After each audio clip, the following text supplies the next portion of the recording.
ಪಹಲ್ಗಾಮ್ ದಾಳಿ ಇದೇ ಮಾದರಿಯಲ್ಲೇ ಹಿಂದೆ ಸಾಕಷ್ಟು ನಡೆದಿದ್ದಾವೆ. ಈ ದಾಳಿ ಹೊಸದೇನಲ್ಲ, ಮೊದಲನೇದನ ಏನಲ್ಲ ಮತ್ತು ಕೊನೆಯದೂ ಅಲ್ಲ. ಇನ್ನೂ ಈ ರೀತಿಯ ಈ ಮಾದರಿಯ ಘಟನೆಗಳು ನಿಶ್ಚಿತವಾಗಿ ಆಗುತ್ತೆ.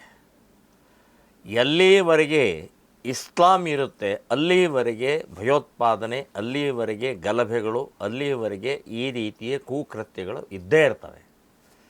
ಇನ್ನು ಪಹಲ್ಗಾಮ್ದಲ್ಲಿ ಒಂದು ವಿಶೇಷತೆ ಅಂತಂದರೆ ನೇರವಾಗಿ ಹಿಂದೂಗಳನ್ನು ಟಾರ್ಗೆಟ್ ಮಾಡಿದ್ದು ಎದ್ದು ಕಾಣಿಸುತ್ತೆ. ಇಲ್ಲಿವರೆಗೆ ಧರ್ಮ ಕೇಳಿ, ಹೆಸರು ಕೇಳಿ, ID ನೋಡಿ, ಬಟ್ಟೆ ಬಿಚ್ಚಿಸಿ ಈ ಕೃತ್ಯವನ್ನು ಇಲ್ಲಿವರೆಗೆ ಆಗಿರಲಿಲ್ಲ.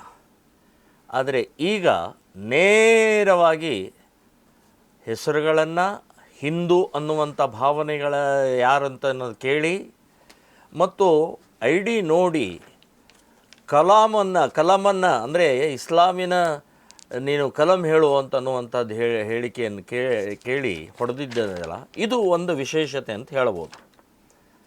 ಸೊ ಈ ರೀತಿಯ ಘಟನೆ ನಾನು ಖಂಡಿಸ್ತಾ ಇದ್ದೀನಿ, ವಿರೋಧಿಸ್ತಾ ಇದ್ದೀನಿ. ಅಷ್ಟೇ ಅಲ್ಲ, ಇವತ್ತು ಹೊರಗಡೆ ಶಕ್ತಿ ಅಂದರೆ ಪಾಕಿಸ್ತಾನದ ಕೈವಾಡ ಅಂತ ಹೇಳಿ ಪ್ರತಿ ಸಲ ನಾವು ಇದನ್ನು ಹೇಳ್ತಾ ಕಾಶ್ಮೀರದ ಒಳಗಡೆಗೆ ಮತ್ತು ದೇಶದ ಒಳಗಡೆ ಇರುವಂಥ ಮುಸ್ಲಿಮರನ್ನು ಮರೆಮಾಚ್ತಾ ಇದ್ದೀವಿ, ಅವರನ್ನು ಬಚಾವ್ ಮಾಡ್ತಾ ಇದ್ದೀವಿ.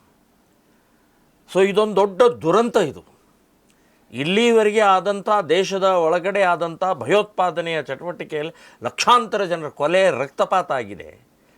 ಅದನ್ನು ನೇರವಾಗಿ ಪಾಕಿಸ್ತಾನ